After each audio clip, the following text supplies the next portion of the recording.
Aloha and welcome to Werks. This is going to be this third series or third episode in trying to repair this Schrade 194OT.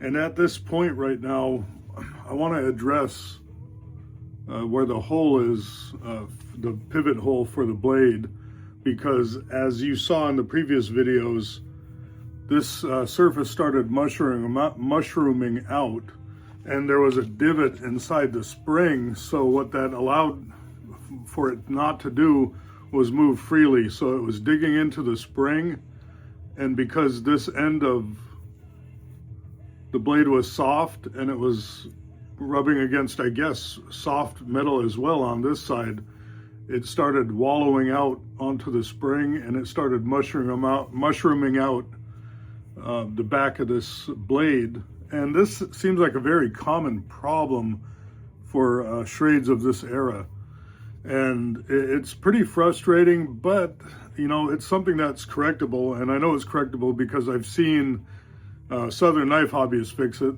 I have not fixed it yet. I've actually sent him a few knives for him to work on. So Scott, you know, thumbs up to you, man. I really appreciate the work and the knowledge that you have on these Schrades. And I'm trying to learn so I can kind of not have to rely on sending it out. Not that I don't want to send stuff to you. I love to have you work on my knives. But I also want to learn a new skill set. And I thought it would be pretty good to do this on camera.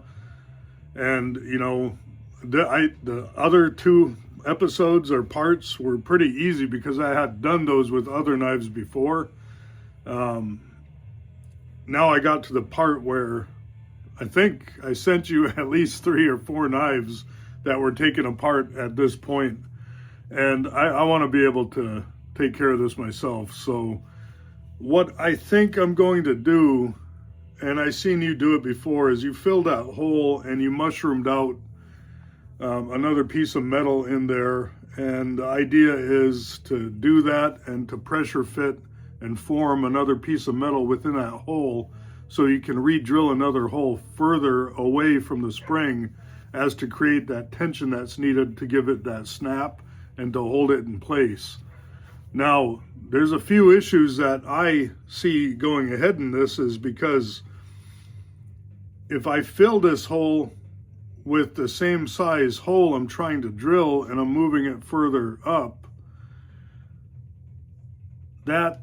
that may, and in my mind it seems to present a problem. In my head I'm thinking I should drill a bigger hole in here and fill it with something like brass, you know, and that way if I have a bigger piece of brass and I know exactly where to drill, I can drill exactly precisely within that brass.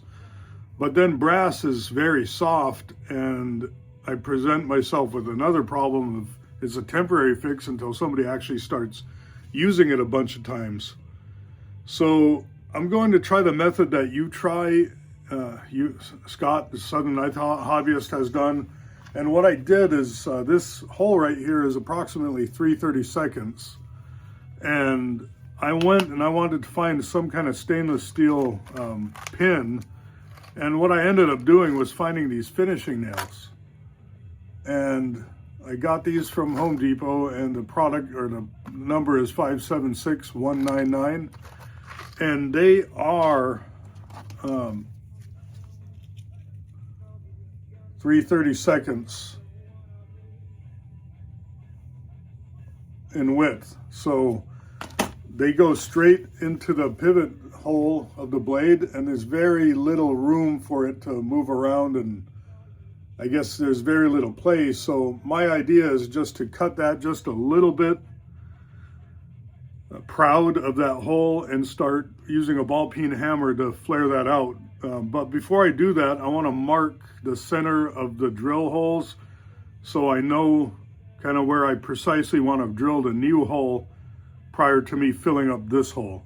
So I'm going to move this down to the bench, and we're going to do that right now. So because this cutler's anvil is not hardened steel, and you usually use this with nickel, silver, brass, or something softer than the steel. It doesn't bother this. This is the only tool steel on these anvils, is this shelf or this heel or this peening area, this shelf on the cutler's anvil itself. The rest of it is mild steel. And I don't want to take a stainless steel finishing nail and start trying to flare it out on here, because I'm going to put a mark in here. So I'm going to move over, and I got the back of my vise, and it has an anvil on the back of it. That also is cast steel, but I don't want to say I don't care about it, but I care less about the surface finish of that than I do this, because this is where I'm doing the finish work. So let's go and let's try to get some good measurements on here. The first thing we want to do is have some kind of good marking tool, and we want to be able to find that center of that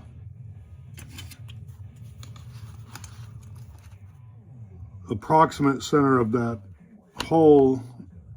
And I'll look at it after I mark it, but you know, of course, you got the width of that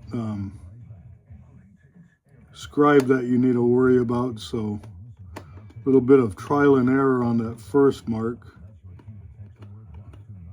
And I could put like blue Dykem or some kind of layout fluid on here, but after I start peening this over, that will disappear really quick. So I'm just going to try to rely on these scratches that I'm putting in here with the scribe to get an approximate location of that hole. And let's see.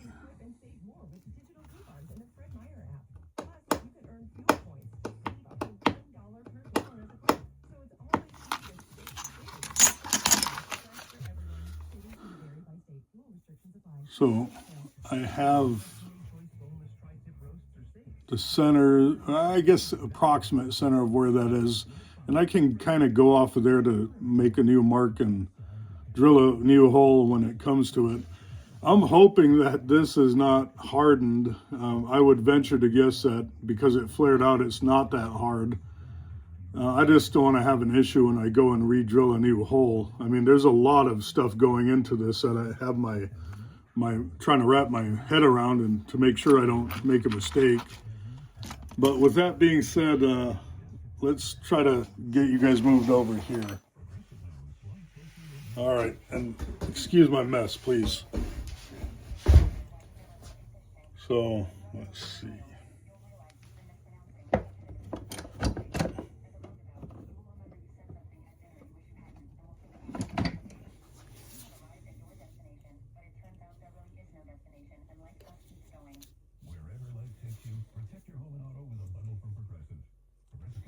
I guess the easiest thing to do is just to snip one end of this.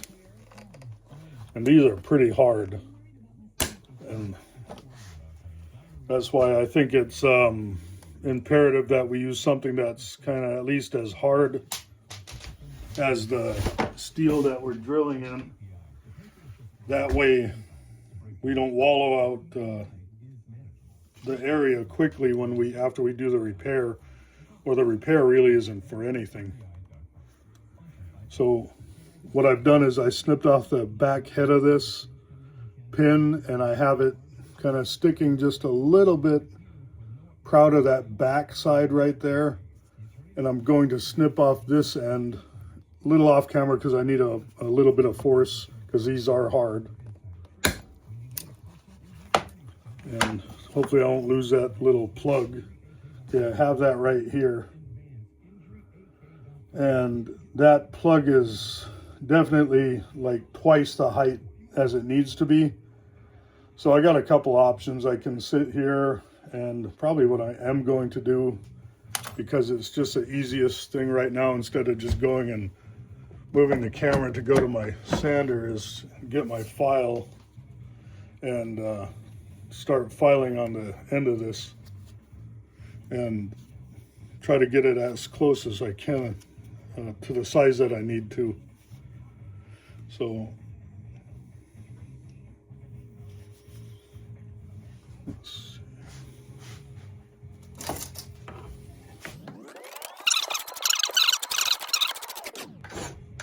Hey, for those of you guys who are wondering and you guys want to know a good brand of files to use, these Preferred brand, that's PFERD, are the best files I've ever used. I mean, they are fantastic. I have a good set of these, and I purchased them, never looked back, and they don't cost a lot more than some of the other ones out there. So I got one side flattened and I got it reduced probably about 0.5 millimeter or so. I'll do the same to this other side right here. I'm sorry I didn't show you the other side of that first one. I'll try to make a point to do it on this one.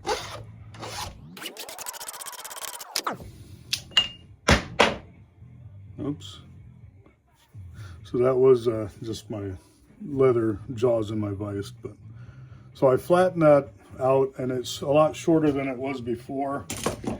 Hopefully I didn't go too far. I don't want to start that all over again.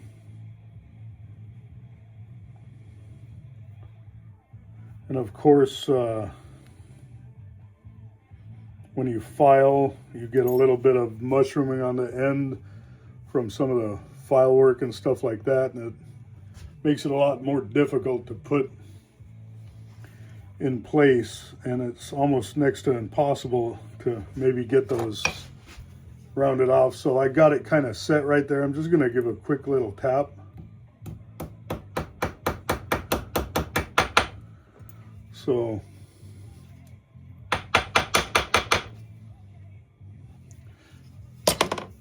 and mistake number one right there. It's well, I don't know, that's almost exactly the same width, but I need it a little proud of the surface. That way we have something to have the ends and stuff grab onto. So I gotta redo another one.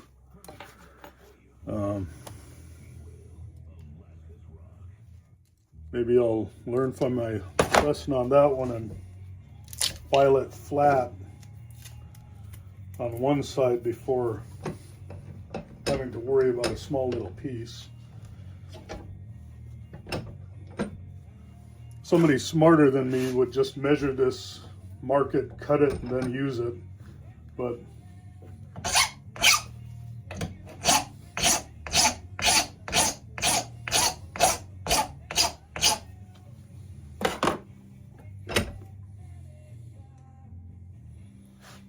so I got that flattened out. Gotta remember where the camera is on there.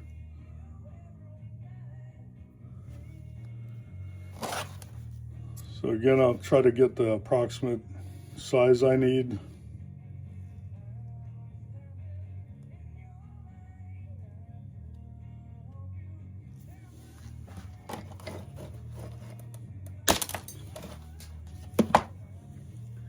Those things fly out like little bullets sometimes. So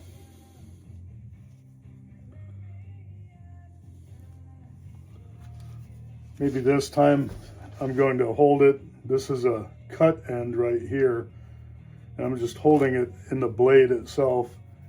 I'm going to give it a few passes just to see if I can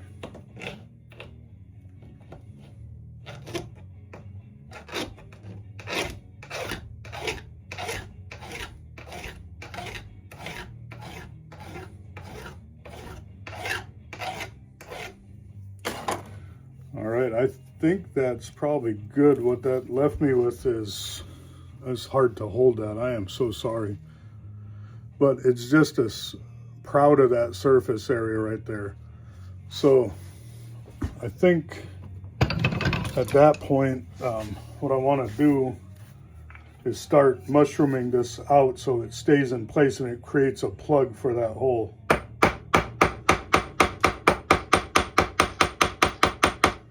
So I'll tap it. Looks like it's starting to get set. Flip it over, do the same on the other side.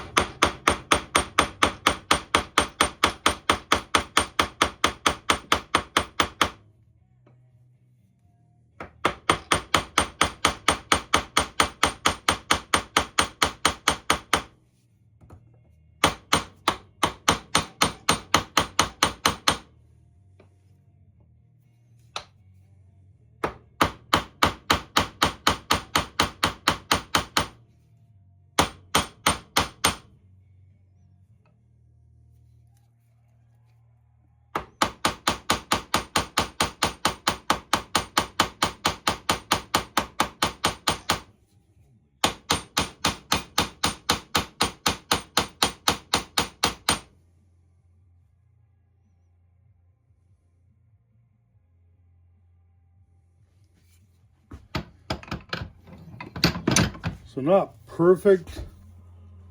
So here's what I'm left with. On this side, it looks pretty good. Pretty hard surface that's plugged up pretty good. And on this side, it's also plugged pretty good, but I can see a little bit of the outline there. But as long as I can't get that piece out, and I'll try to push it out now. I don't want to have to do all that and then see if it doesn't work, but I'm really trying to push that out and it's not budging. So I think we accomplished at least something there. Whether it's what we wanted to or not, it's, I guess, forward movement or backward movement if we have to redo it. But now I'm going to go over and I'm going to make a punch so I can make a mark to drill out the new hole. And you know, the funny thing about all of this is because I don't have those keys made yet, I'm not even going to know if this is going to work until we make those keys. So I got to be pretty precise on where I make that mark. And I'll try to bring you guys at least looking down a little bit more. Try to bring you up here on this. So the mark that I made is right here and right here. So that's a center, and I want to say it's always a guess because you don't know how much you lost here. But I don't want to go so far up that when I open it, it creates so much tension on the spring that it breaks it. But I also got to remember that we took a little bit off of the spring. Worst case scenario, if we feel like it's too tight, we can take this back out and round off the bottom end a little bit. Maybe even create a little bit of a half stop if needed. So I'm going to probably go a little proud of where I think it should be. And what it does is it creates a drill point that is just like in the top third of that new hole. And I don't want to use my scribe for that, so I'm just worried that this punch is not, yeah, it's pretty rounded off on that. I'm going to run over to my sander, sharpen it just a little bit.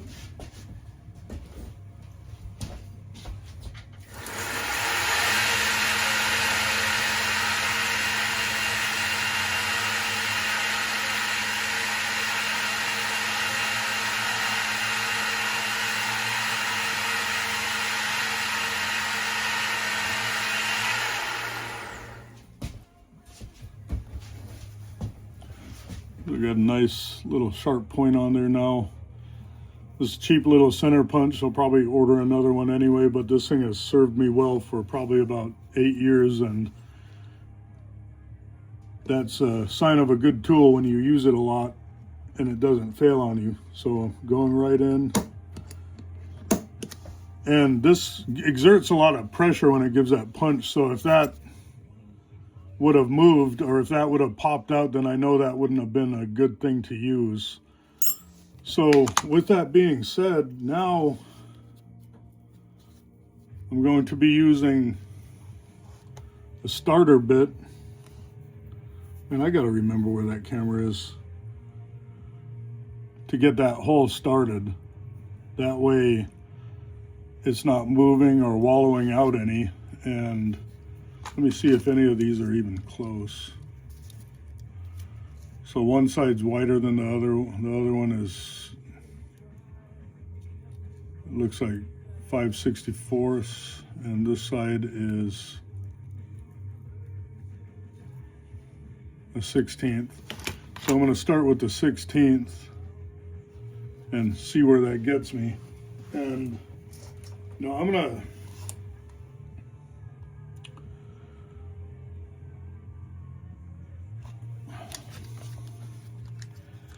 to go over to my drill press. That just seems like the way that I feel like I can drill the most precise hole and have the most control. So learning from our previous mistake,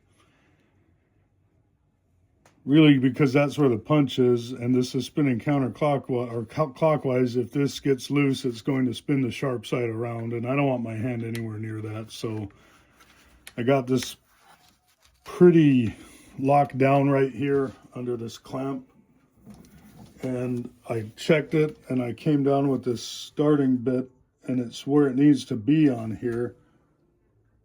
At least from, looks like it is right where it needs to be. So I'm going to give it a go, at least get this started.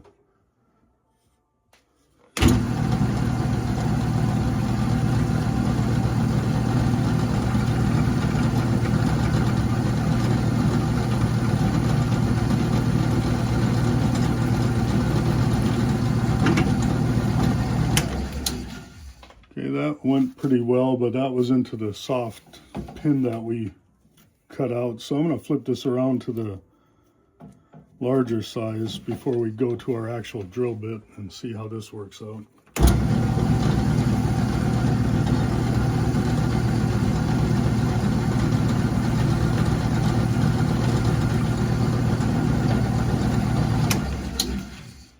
All right, that's not all the way through because this isn't long enough to go all the way through. So I'm going to take the bit that is the end size that we need, the 3/32, get it in place, try to get it as close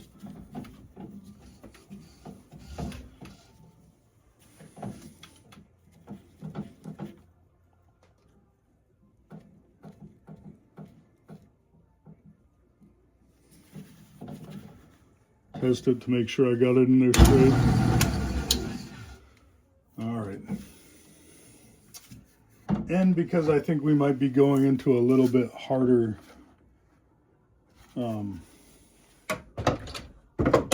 steel, and I don't want to ruin my bit. I don't want to burn it on. I'm going to put a little bit of magic tap on here. Maybe not a little bit. I guess perspective, if that was on something big, it would be a little, but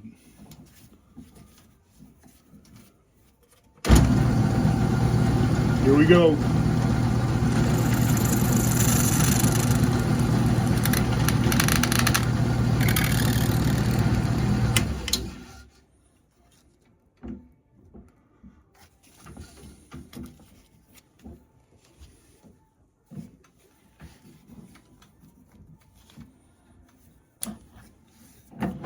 So kind of what I was worried about, you could hear it kind of getting into that hardened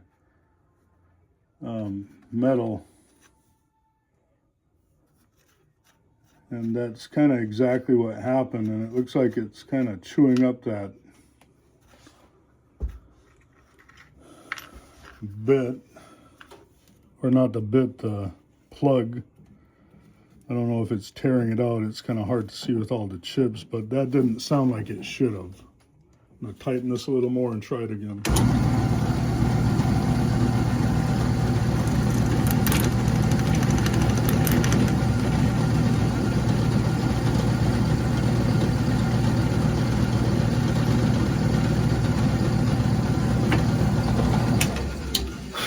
As you could see from the wood coming up, we went all the way through, but I think we lost our plug. All right, sorry about that. Stopped recording. I don't know at what point my daughter called me and it killed the video.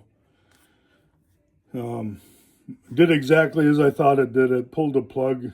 The hole is much bigger than the 3/32 now.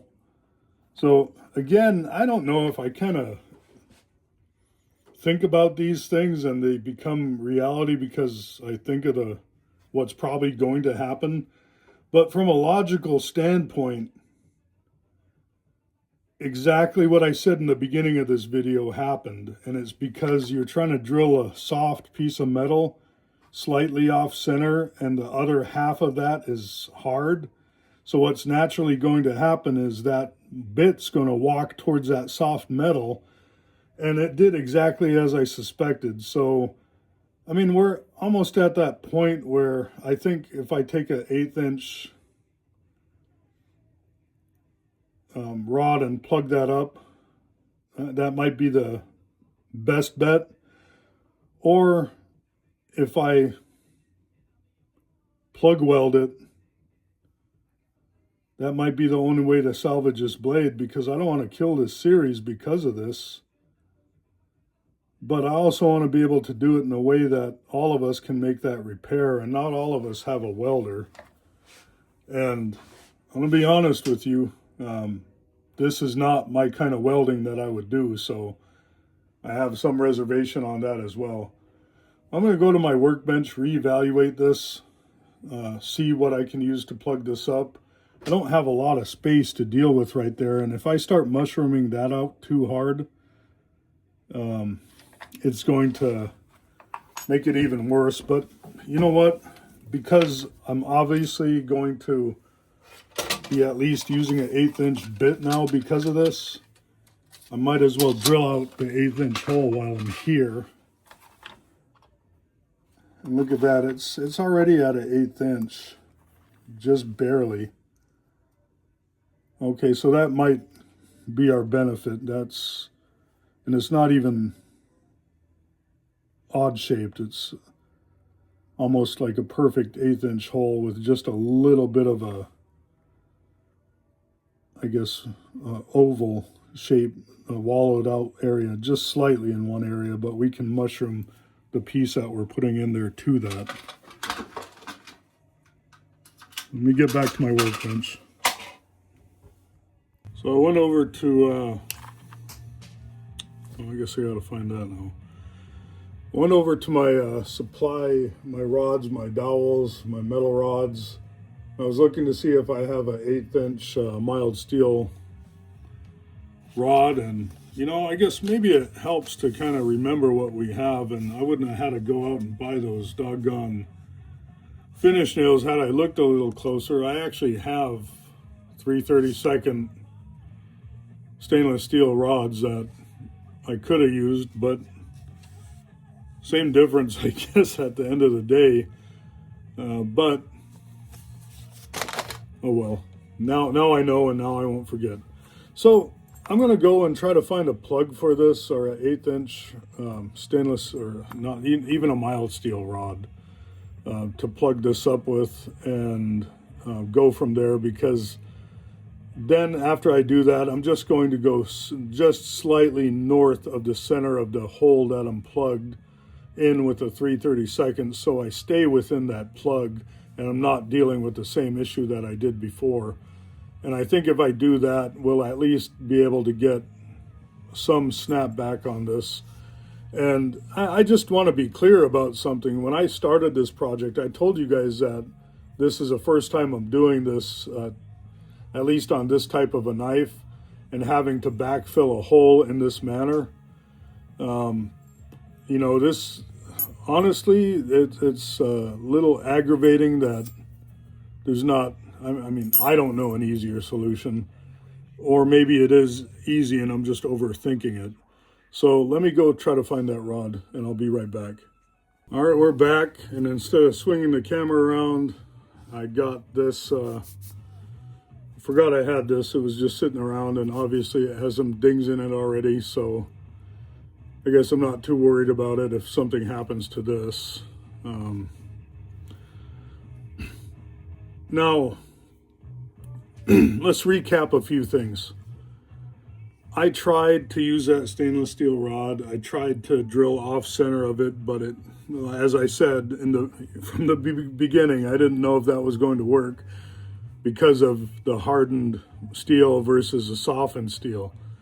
And I want to say I even talked about drilling a bigger plug and then drilling a hole through that other plug, but my solution at that time was brass because I didn't have any other stainless steel rod or anything that I thought would work in this. 1/8 inch is not much bigger than 3/32, but it is. And what I'm going to do is, this is a little more proud of what I initially started with earlier, because I don't want to end up with the same problem I had when we tried with the stainless steel pin. What I'm going to do is try to mushroom this out, and after it expands, I'm going to go and file it flat. And that way I have that surface there, or even bring it to my sander and sand it flat. But I'm going to pound on this. The camera might shake a little bit, so we'll try to avoid that as much as we can.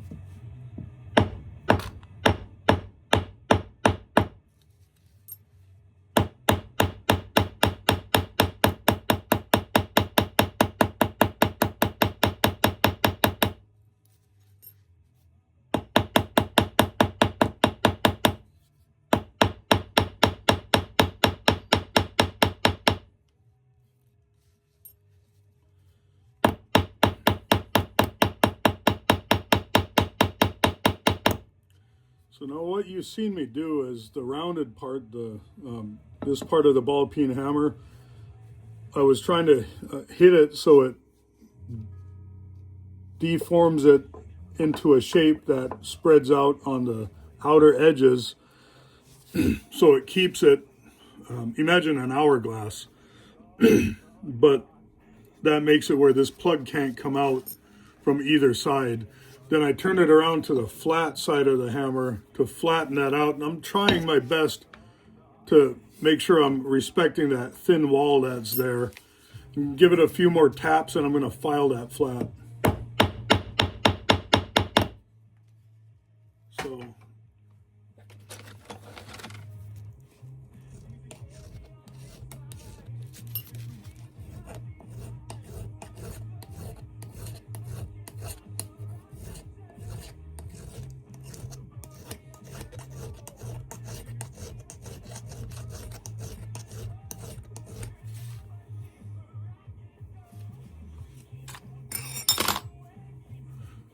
yeah, it's pretty difficult holding that thing there.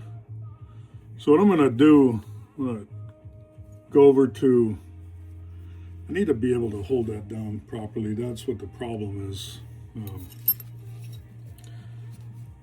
really no comfortable way of doing this.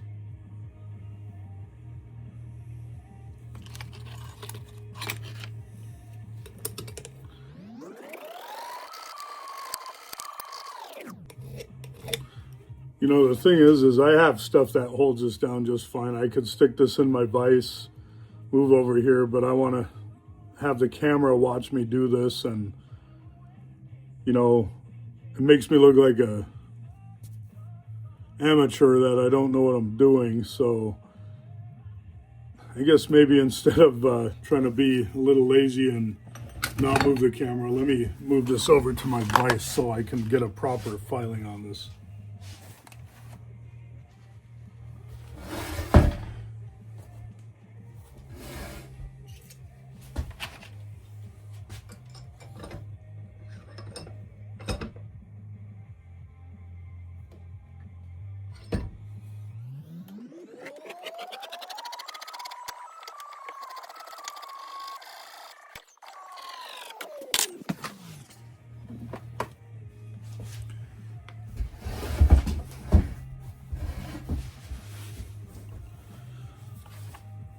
So I think that plugged that hole up pretty good. Now the problem is it blended in. I could still see where it is, and luckily, I don't know if you guys can pick it up, but I got to make sure I mark where I said I was going to mark. And the center of that hole is approximately here.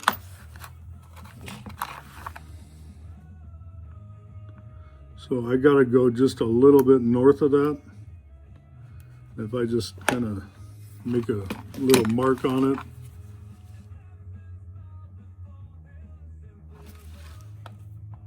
Double check it, that looks right.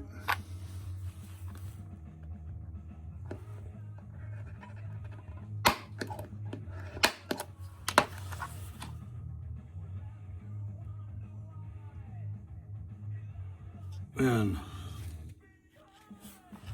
Okay.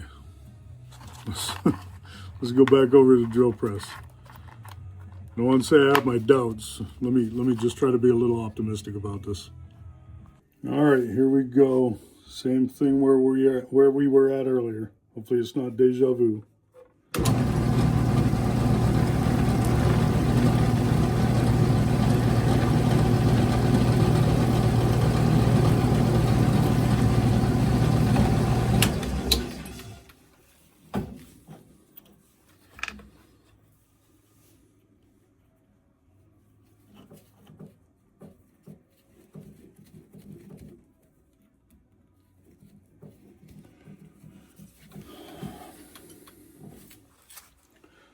Fingers crossed. I'm not even going to worry about the magic tap. Well, unless I hear that weird sound, then I'll stop.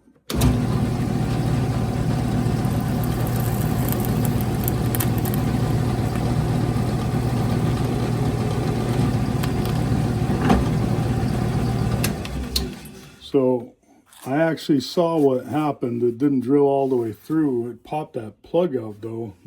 Let me see.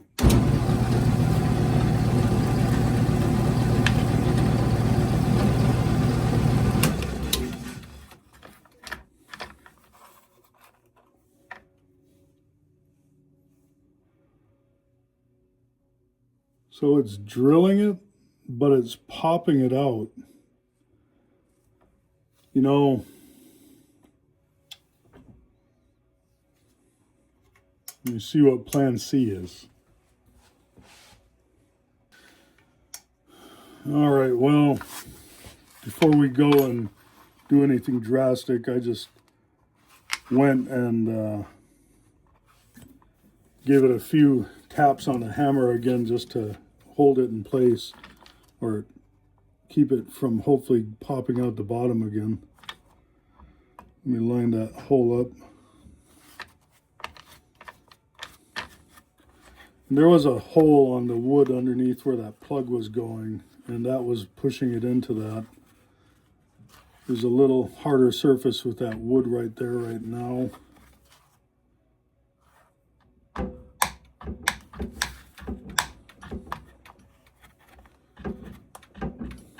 All right.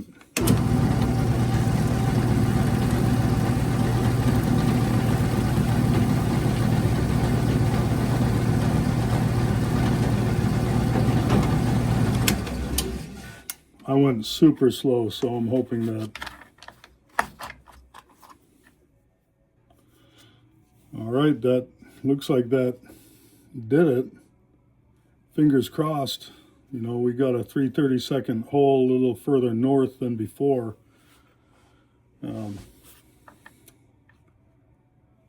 Let's go review it on the bench. I'm not gonna lie, that kind of, it sucked. But I think we got maybe something that we can work with. So here's the blade, and let me get a lighter background behind that. Oh.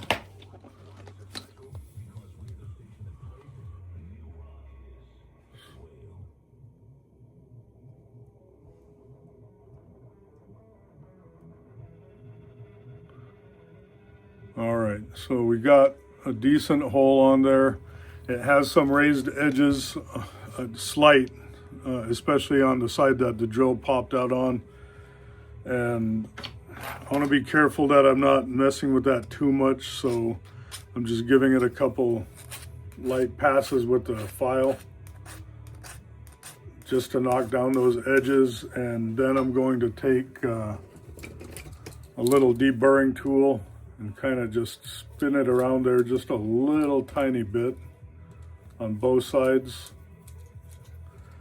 and that knocked down everything that that I could feel on that. So if I take my 3/32 pin stock, I want to make sure that this can fit. Hopefully I can find it. used it yesterday, and of course I didn't put it back where I was supposed to, and now I can't find it. Got it around here somewhere. Let me pause this. All right, I'm back. I'm sorry, it was right in front of my eyes, but my workbench is an absolute mess right now, and it goes against everything that I tell myself, is I got to keep a clean work area so I know where things are. And I've been so inundated with the projects, and I've just been kind of, I don't want to say in a frantic pace working on things, but I definitely have jumped from one project to the next, and I try to put everything back as soon as I can. But of course, smaller things kind of get in the way or don't present themselves till later, and I don't end up having a chance to deal with them. So I got the nickel silver wire right here. It looks like it's going to work just fine. So I think this is going to do for this episode. You know, we got this hole, which honestly was more stressful thinking about it for me, getting this hole re-drilled, than actually doing the pins, because in my head I have an idea for the pins, and I think we're going to get there. So I think in the next episode series, we're going to bring this home, make the pins, put it back together, and see how it works out. But you know, if I was to tell you I couldn't have been happier with the result than what I have right here, that wouldn't be the truth. But you know, for the first time that I'm actually attempting to do this, I learned again, and we learn from our mistakes, or we learn from, we got to listen to our gut.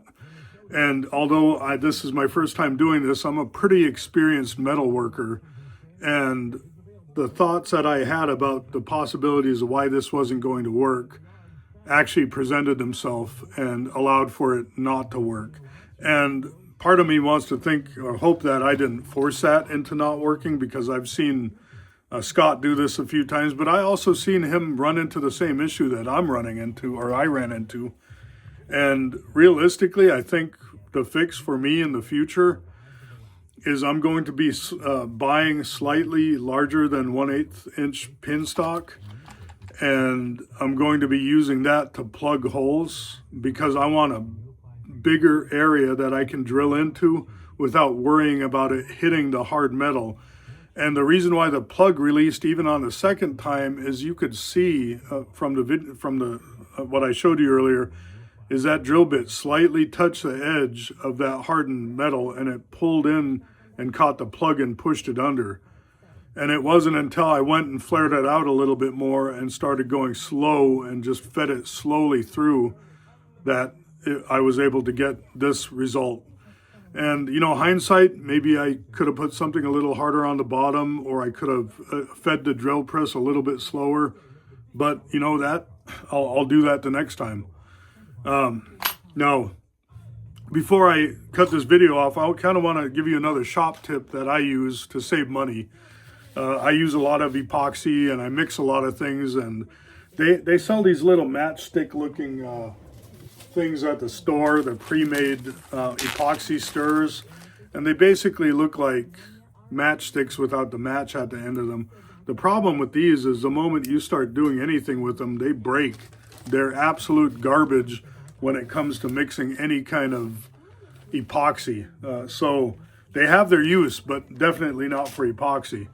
So what I end up doing is we have a Michael's here. It's kind of like the Hobby Lobby of the North, I guess.